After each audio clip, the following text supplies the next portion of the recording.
Hola amigos de Roma, estamos aquí de nuevo en otro programa de estos que os tenemos acostumbrados. Eh, Digo siempre amigos de Roma, pero ya sabéis que sois calamares, ¿eh? Como mi compañero Sergio Alejo, que tengo aquí al lado. ¿Cómo estás, calamar?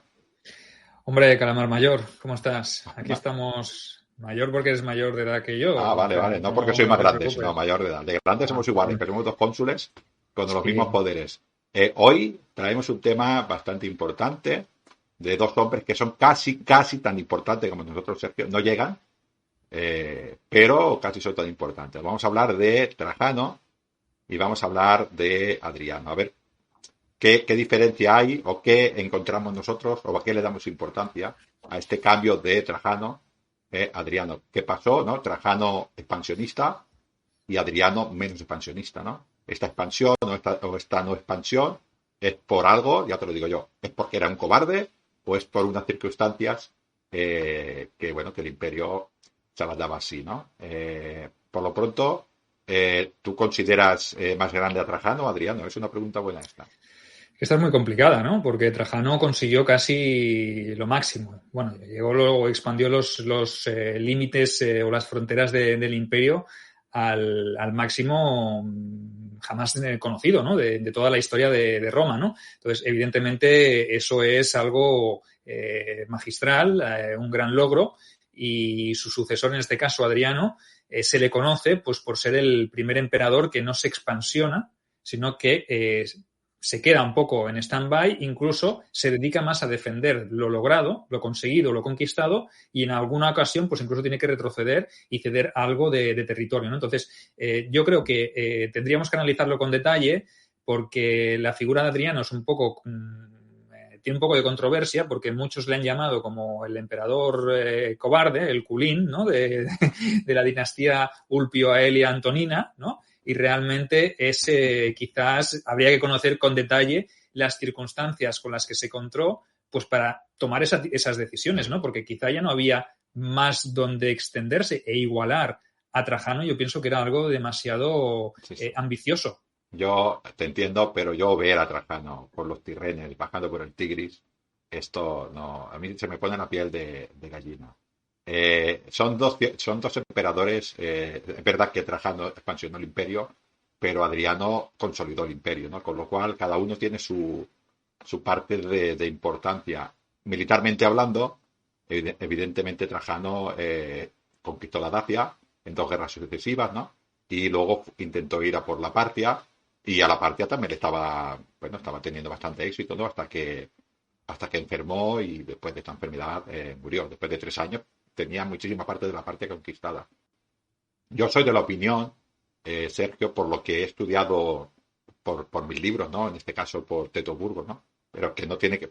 En las relaciones, yo creo que Trajano se echó atrás por la intendencia. Y ya te lo digo así directamente. ¿Tú sabes lo que debería costar tener en Mesopotamia o en tierras más cerca todavía de Partia 50.000 hombres donde allí no se producía nada y había que llevárselo todo? ¿Qué sacaba Roma de allí? Correcto, es complicado porque incluso en tiempos muy posteriores, cuando Juliano el Apóstata inicia también su campaña de conquista del imperio persa, en aquel caso ya eran, claro, esto ya eran sasánidas, ¿no? Pero sí que es verdad que tiene un serio problema con la logística para mover un ejército también de unas dimensiones muy parecidas. Entonces, llevar tanta gente en un sitio donde no hay producción, donde tienes que llevar un convoy constante de suministros, tanto por tierra como por los ríos, etcétera, etcétera, entonces eso te impone una obra de abastecimiento majestuosa, ¿no? Entonces, sí que es verdad que Trajano había conseguido mucho, llegó al corazón del Imperio Parto en aquel momento, pero yo pienso que también se dio cuenta de que había un límite para todo, ¿no? Y yo creo que él ya era el Princeps Optimus Maximus ya, y no tenía más títulos que le cupieran en su nombre, ¿no? A ver, era el Dacicus, era el Particus, era el... Bueno, tendría ahí una cantidad de epítetos brutal, ¿no? Y además Adriano estaba con él, ¿no? Realmente, porque no tenemos que perder de vista que Adriano mamó un poco del éxito y de la manera de ser y de dirigir y de comandar los ejércitos de Trajano, porque Adriano fue un legado de una de sus legiones durante mucho tiempo, y luego por X circunstancias que no, a día de hoy tampoco sabemos sabemos. También es verdad que hay gente que le sitúa como un poco oportunista allí en el momento adecuado y que incluso la mujer de Trajano pues orquestó todo para que al final él se acabara convirtiendo en el sucesor, ¿no? Pero el cambio de política, o sea, quizá él fue consciente de que Trajano había alcanzado ya la cima del Olimpo, ¿no? Y él, que estaba siempre a su lado y que había compartido los buenos y los malos momentos, yo entiendo que a lo mejor se dio cuenta de que él tampoco podía superar esa gesta, sino que lo que tenía que hacer es dedicarse a consolidar lo que Trajano había conseguido, ¿no? Sí, yo lo veo así. Además, esto está empujado un poco tipo lo que he dicho antes, ¿no? Es cierto que Trajano expandió mucho el imperio, ¿no? Pero si nos vamos a poner realmente, Sergio, de los Julio, de Augusto, expansionó mucho el imperio. Tiberio consolidó esa expansión, pero después el único que expansionó el imperio fue Claudio.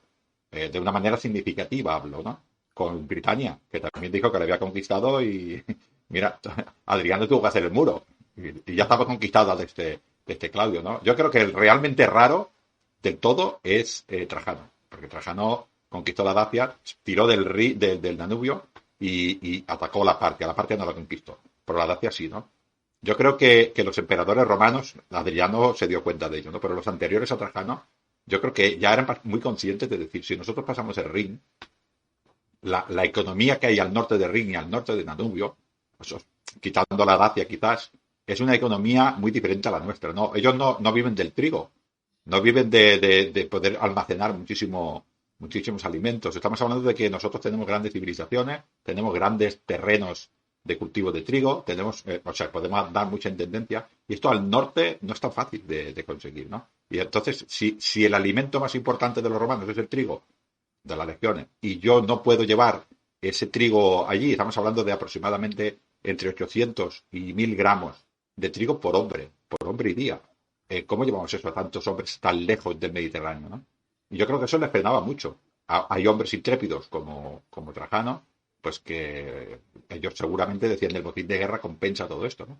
Pero hay otros un poco más prudentes, como Adriano, que no lo veían así, ¿no?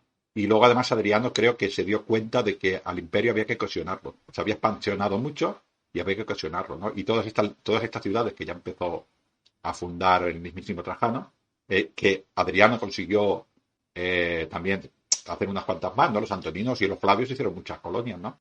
Esto era para vertebrar el imperio. Yo creo que Adriano dijo, antes de expansionarnos más, o si alguna vez existe la posibilidad de expansionarnos, tenemos que tener un imperio fuerte para poder suplir todas estas cosas. Yo creo que él pensó más en esto. No, y además hay que tener en cuenta que su política era muy diferente de la de Trajano, pero tampoco fue una política inmovilista, sino al contrario, que Adriano sí se caracterizó por algo fue porque fue un emperador viajero, ¿no? Le llamaron ahí emperadores por el mundo, ¿no? Hicieron un documental, una serie de programas que le seguían, ¿no? Allí por todos los rincones donde se movía, ¿no? Era un emperador también muy cercano, se preocupaba constantemente por las tropas, por los acantonamientos fronterizos, visitó su propio muro, ¿no? El muro que se hizo allí en la provincia de Britania, se interesó por las obras, por la construcción y por el estado de las legiones, por la disciplina, por la formación, o sea que realmente él tenía las bases de su política se sentaron en consolidar todo aquello porque era importante para que la romanidad avanzara, pues que lo que se dejaba atrás que quedará bien resguardado y bien romanizado, ¿no? Porque ¿de qué serviría ir mucho más allá si luego no consolidabas lo que habías dejado atrás, ¿no? Por eso el ejemplo más claro y el que me viene más a la mente ahora es el del propio Alejandro Magno, ¿no? Cuando él se expande hasta el Pakistán y hasta el Punjab y hasta la India, el norte de la India, somete muchísimos territorios, muchísimas provincias, pero cuando vuelve de nuevo hacia Babilonia, todas esas provincias vuelven a rebelarse porque realmente no hay un poder centralizado que haya dejado un sustrato suficientemente poderoso como para hacer que esa gente se helenice, ¿no? Entonces, lo que no podía permitirse Adriano en este caso era conquistar muchísimo si no podía asegurar luego ese territorio que se había conquistado. Entonces, yo no pienso que sea un cobarde. Muchos lo tacharon en su día de cobarde. Muchos revisionistas también incluso han dicho que fue un emperador conformista, incluso que reculó ante las exigencias de los del otro lado del limes, ¿no? Pero si hablamos de un emperador que hizo eso, por ejemplo, el innombrable Domiciano, ¿no? Que estaba pagando tributo a los dacios, un tributo vergonzoso y que Trajano fue el que al subir al poder dijo, esto se ha acabado, tate, aquí hay que acabar con estas cosas. Y Adriano, para mí, desde mi punto de vista, no es un emperador conformista, es un emperador inteligente porque en un momento de máxima expansión lo único que le quedaba hacer era consolidar posiciones, ¿no? Sí, yo también lo veo así. Yo creo que él vertebró, por ejemplo, una cosa un poco tonta, ¿no? Hemos perdido muchos soldados, por ejemplo, en las guerras partanos, en las guerras dacias. ¿De qué se nutren las legiones romanas? De ciudadanos romanos. ¿Tenemos ciudadanos romanos? ¿Tenemos que crear ciudadanos romanos? ¿Dónde? En las colonias. Pues habrá que hacer ver a la gente que es bueno ser ciudadano romano, ¿no? Y esto, pues se lo hizo, como dices tú, cuestionando el imperio y viajando. Él viajaba y tal como viajaba, iba arreglando lo que encontraba. Quiero decir que él iba con su dinero imperial y lo iba haciendo, con lo cual tenía que procurar que hubiera estos ciudadanos. Algún problema ya habría, Sergio, porque acuérdate que parece ser que él fue el primero que puso estas tropas, que eran los numeri, que eran estos auxiliares, pero locales, de la zona, ¿no? Estos que no iban a ser desplazados y que su misión era defender esa zona de frontera. Él ya lo sacaba, ¿no? Tenemos legiones, tenemos auxilia y él ve la necesidad de generar esto. Algo tenía que haber, que veía, porque si no, las cosas no se querían de la nada, ¿no? Con lo cual, este hombre era un hombre inteligente. Además, Sergio, otra pregunta que te hago a ti para que tú lo veas. Realmente, cuando hablamos de la Pax Romana, o sea, esto es decir, hay años de paz dentro del imperio, las fronteras no, pero dentro del imperio, cuando decimos la Pax Romana, nos estamos hablando de esto, de los ulpios. Estamos hablando de los aulios, ¿no? De los de Nerva o los de Antonino, porque se les llama de todas las maneras. Estamos hablando de ellos.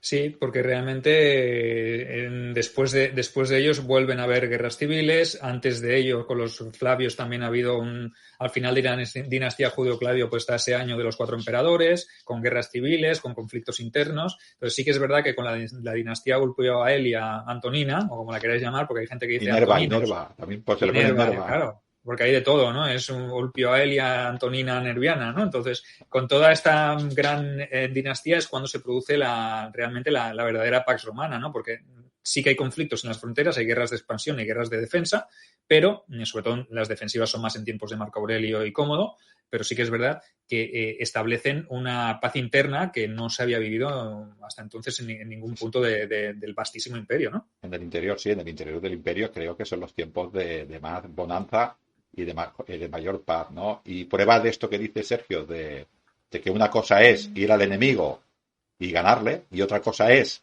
que se quede quieto, es lo que tuvo que hacer en Britania, que es con los caledonios, ¿no? Con estos pictos que no se rendían nunca, ¿no? Parece ser que años atrás, en la época precisamente de Domiciano, estos ya estaban rendidos, ¿no? A Agripa le dio pal pelo a todos estos, ¿no? Y en principio tenían que estar rendidos. Sin embargo, iban las tropas, sometían a los pueblos, pero no eran capaces de... Con Agripa dices Agrícola, ¿no? Agrícola, sí, perdón, Agrícola. Con Agrícola, sí, Agrícola y Domiciano. Agripa estaba ya criando malvas. Sí, el pobrecito Agripa, sí. Agrícola, es que son dos grandes generales los dos, ¿no? Sí. Sí, Agrícola con Domiciano, es cierto, con sus campañas, 6 o 7 años que tuvo en campaña, pues acabó, parece ser que esa zona fue pacificada y no era cierta. No fueron capaces nunca de mantenerla, ¿no? Igual que no fueron capaces de mantener la Germania Magna, igual que no eran capaces de mantener un control efectivo fuera al norte del Danubio, porque era muy difícil, lo que dices tú. Una cosa era conquistar la Partia y otra cosa es poder mantenerla. Los recursos que se necesitaban para poder mantenerla igual no compensaban el esfuerzo, ¿no? Y allí en el norte yo creo que él veía que era más fácil hacer un muro que estar gastando todo el rato tropas para ir a castigar, ¿no? Se hacía el muro y aquellos veían el muro como una frontera natural porque allí no había río grande, no estaba el Rin, pues igual lo dejaron tranquilos, ¿no? Bueno, los pictos no se quedaron muy tranquilos nunca, pero yo creo que la idea es esta. Una cosa es conquistar el terreno, que esto es muy importante de que los clientes lo escuchen. Yo voy con mis tropas y soy capaz de conquistar, porque son la legión de romanos, pero ese territorio, luego cómo se vertebra, cómo se controla, cómo evito que esos hombres, una vez que se hayan retirado, si van 50.000 hombres y se quedan 5.000, cómo evito que se rebelen y se los carguen. Eso es muy complicado. Sí, por eso no es un emperador, desde mi parecer, cobarde, sino inteligente y audaz, porque acometer todas esas obras de defensa, como son los limes en forma de murallas o de muros largos, pues no es una cosa, una decisión que se tome así como así, ¿no? Entiendo que se valoraría, y él valoraría, después de visitar in situ sobre el terreno en Britania, la idoneidad de construirlo, allí en la Germania Magna también, el Danubio también estaba muy, muy recientemente conquistado, toda la zona de la Dacia. Entonces hay que romanizar todos esos territorios. Son territorios muy, muy nuevos, ¿vale? Entonces, sí que es verdad que es difícil comparar a uno con otro, pero yo diría, Trajano, esto es mi opinión, ¿vale? Luego os pediremos la vuestra, evidentemente. No es que tengamos la verdad absoluta. Nosotros nos basamos en los estudios, en las investigaciones y en todo lo que hemos podido leer, ¿no? Entonces, podríamos decir o concluir que Trajano estructura las bases de un imperio fuerte y Adriano construye el techo, ¿no? ¿Vale? Él es como, uno es el arquitecto de las bases y el otro es el arquitecto del techo y la techumbre, que sirve pues para completar la obra. ¿Es un continuista Adriano de Trajano? En nivel político, sí. A nivel militar, evidentemente no lo es, porque no continúa con la expansión, pero es que, ¿qué hubiese pasado? Te lanzo la pregunta yo ahora. Tú me has lanzado una antes y yo te lanzo ahora una otra a ti. ¿Qué hubiese pasado si Trajano hubiese vivido 10 años más? ¿Habría seguido conquistando? Yo creo que la India es nuestra, tal como te lo cuento. La India, ¿sabes el sueño de Alejandro Magno?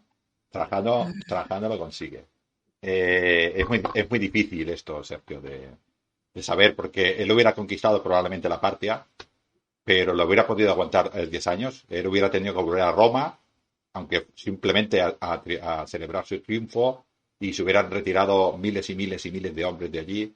¿Y cómo mantiene la Partia? Quiero decir que porque los partos habían perdido terreno, Sergio, pero no habían perdido tantos hombres. Quiero decir que los partos se retiraban, se iban retirando, y realmente donde perdieron fueron ciudades. Las ciudades sí que es verdad que menos 2 o 3 que aguantaron, las demás cayeron todas, ¿no? Incluso la capital. Pero los partos se retiraban, ¿no? O sea, el ejército parto no estaba totalmente, no estaba destruido. Y Trajano lo sabía perfectamente, ¿no? Así que es complicado. Cuando un ejército se retira y tú no lo vences, es complicado, ¿eh? Yo creo que lo hubiera intentado, desde luego. No sé si Roma hubiera podido mantener. Verdad que Adriano se retiró de la Partia, pero no sé si hubiera podido aguantarla, porque no pudo nunca. O sea, el imperio hubo épocas en las que también era muy rico, y la provincia de Mesopotamia, que estaba ahí en medio entre el Tigris y el Éufrates, siempre fue intercambiada por una y por el otro. Ni los partos podían mantenerla, ni los romanos tampoco. Siempre fue un toma y daca, ¿no? Y esto es porque debe ser muy complicado, pues, mantener a muchos hombres en pie de guerra en 20 años, 30 años, 40 años. Claro, es lo que decimos, ¿no? A nivel constante sí que quizá lo hubiese intentado, pero realmente los recursos llegaban hasta donde llegaban, ¿no? Y el imperio pues era muy amplio y las fronteras eran muy extensas, y añadir nuevas fronteras cuando todavía no has acabado de consolidar las que ya tienes hechas, pues imaginaos lo complicado que puede ser. Entonces, a modo de conclusión, porque ya nos hemos dilatado bastante en el tiempo y hemos hecho ya las reflexiones adecuadas. Ahora me viene un ejemplo, perdona, ahora me viene un ejemplo de lo mantener territorio.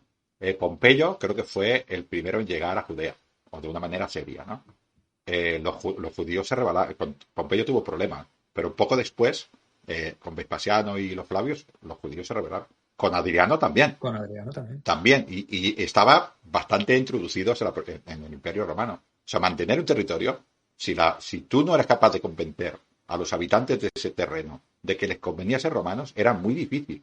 Y Marco Aurelio también tuvo otra revuelta judía. Quiero decir que es muy complicado. Así que este hombre era consciente de que primero tenía Adriano, de que primero tenía que cohesionar el imperio. Se tenía que conseguir que el mayor número posible de gente quisiera ser ciudadano romano. Pues sí, con esto yo creo que queda clara nuestra posición, que es bastante similar. Coincidimos bastante, Ángel, en esto no ha habido discrepancia, pero eso no quiere decir que tengamos la verdad absoluta en nada, ¿no? Hemos cogido dos figuras, digamos, seguidas, ¿no? Continuadas en el tiempo, ¿no? Un heredero del otro, ¿no? Entonces, comparar a Trajano con Adriano es complicado. Cada uno tiene su manera de reinar y cada uno llegó al trono o a la púrpura en unas circunstancias diferentes. Trajano se encontró un imperio diferente del que se encontró Adriano, y cada uno tuvo que tomar decisiones políticas diferentes. Perdona, Sergio, pero yo llego a la misma situación que Trajano. Domiciano pagándole oro a Decébalo, y también voy a ir de guerra. Quiero decir, esto no se puede permitir. ¿Qué es eso de que Roma pague oro para la paz? Esto no puede ser. También voy, ¿no? Pero como dices tú, Trajano se encontró un imperio bastante en una crisis y Adriano no se lo encontró en una crisis, se lo encontró ya bastante fuerte, pero probablemente la guerra de la Partia, porque cuando murió Trajano, la guerra de la Partia estaba en pleno apogeo, esto tenía que tener unos gastos enormes y yo creo que Adriano era consciente de que necesitaba recursos para el imperio. No, y cuenta que también la Dacia está recién conquistada, o sea que te dejas también un territorio bastante proclive a la rebelión en tus espaldas. Entonces, quizá luego se te junten, se te alcen los dos, no puedas contenerlo, entonces también es un movimiento inteligente, ¿no? Entonces, desde nuestra perspectiva, compararlos es complicado, pero tendría que ser pues cada uno por un lado, ¿no? Ahora, os lanzamos esta pregunta, que vosotros sois los que tenéis siempre la razón, nosotros somos cónsules por y para el pueblo, y el pueblo es el que acaba decidiendo, ¿no? Entonces, nosotros, antes de acabar el programa, pues os lanzaremos la pregunta, ¿vale? Una pregunta que no tiene trampa, que aquí cada uno puede expresarse como quiera. Lo podéis hacer bien a través de los comentarios de este mismo vídeo, los podéis hacer en los comentarios del podcast que colgará Ángel luego en iVoox, o en Facebook, o en cualquiera de nuestras redes, o incluso por correo electrónico. Si sois muy timidillos y no os gusta que vean vuestros comentarios, pues nos los enviáis a nuestros correos electrónicos y responderemos. Y la pregunta es, ¿vosotros qué opináis? ¿Trajano mejor que Adriano? ¿Adriano mejor que Trajano? ¿Adriano un cobarde? ¿Trajano un valiente? O los dos buenos. O los dos buenos, claro, que podéis decir, podéis estar de acuerdo con nosotros, porque nosotros en ningún momento hemos dicho que sean malos, al contrario, nosotros alabamos a los dos emperadores con sus cosas buenas y sus cosas malas, pero con las circunstancias que le tocó vivir a cada uno de ellos. Pues sí. Bueno, nos despedimos ya, si quieres, Sergio, hasta otro vídeo. Ya buscaremos a otros personajes. Ya intentaré, Sergio, algún personaje que te dé a ti un poquitín más de rabia para que no estés de acuerdo conmigo, y yo sé que tú harás lo mismo. Así que nos despedimos. En esta ocasión, suscribiros, como decís, tanto a Sergio, YouTube, Sergio Alejo Gómez en YouTube, o Lingdom en Roma en iVoox. Os suscribís y os avisarán de estos programas, ¿no? Vamos a acabar esta vez con otra frase que me gustó la última vez que la hice, que es Roma locuta, causa finita. Hasta luego. Hasta luego.